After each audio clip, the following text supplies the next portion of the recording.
So the middle 6 chapters of the Gita are discussing the essence of the Gita's message, which is bhakti. And the 9th chapter, which is in the middle of even these 6 chapters, is explaining the essence of even bhakti. Therefore, the 9th chapter is entitled Rajaguhya Yoga. The king of all knowledge is explained in the 9th chapter of the Gita. And here we find the essential message that Krishna wants to give to everyone. Krishna explains to Arjuna what the ultimate goal of a devotee is. Krishna explains to Arjuna, Manmana bhavamad bhakto, madhyaji mam namaskuru, mame vyaisasi satyam te, pratijane priyosi me. Krishna says to Arjuna that everything you're doing, all the different books that you're reading, all the different austerities that you're performing, all the different charities that you're doing, everything that you're doing in spiritual life is ultimately aimed at this one thing. Always remember Krishna and never forget Him.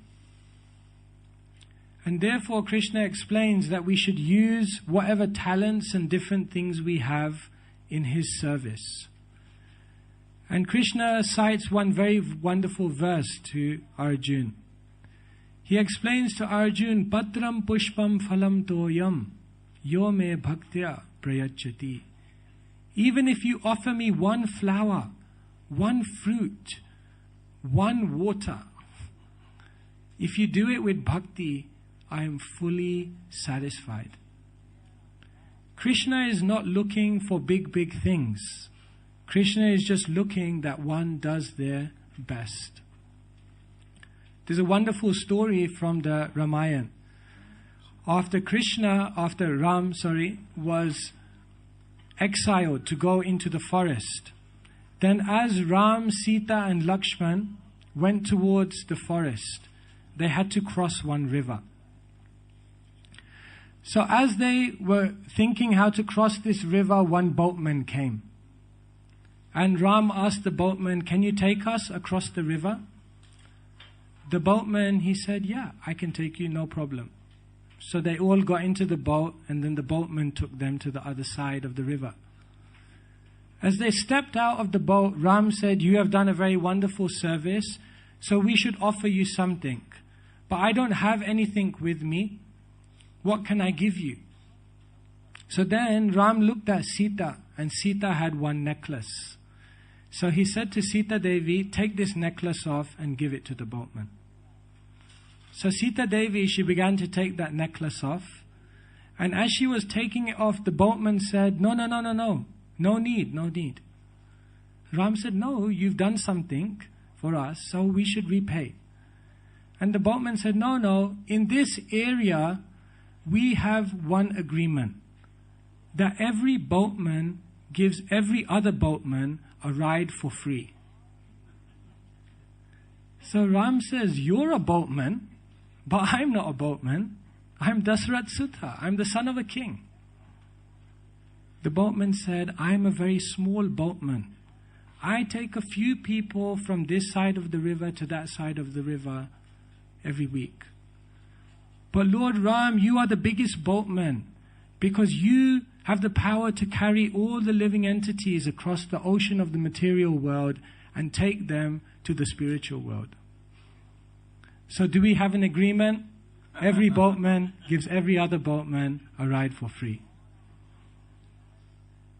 It's a very wonderful story because it's showing how the boatman didn't have very much. All he had was his boat, and the only service he could render was to take Ram across the river. But that service satisfied Ram such that that boatman went back to the spiritual world. So in spiritual life, Krishna does not see how much one is giving. Krishna is seeing how much one is holding back. You may give so much, but if you still have all of this for yourself, then it's not fully satisfying to Krishna. But if you have something small, and whatever you have, you give that, Krishna is very happy. So therefore, the essence of the Gita is always remember Krishna and never forget Him. Krishna does not make material calculations on one service. Materially, we may see one service as very big and another service as very small. But Krishna makes a different calculation. He makes a bhakti calculation. He makes a calculation of sincerity. And if you are sincere, and if you do the best you can, and you offer that to Krishna, then you will attain the perfection of life.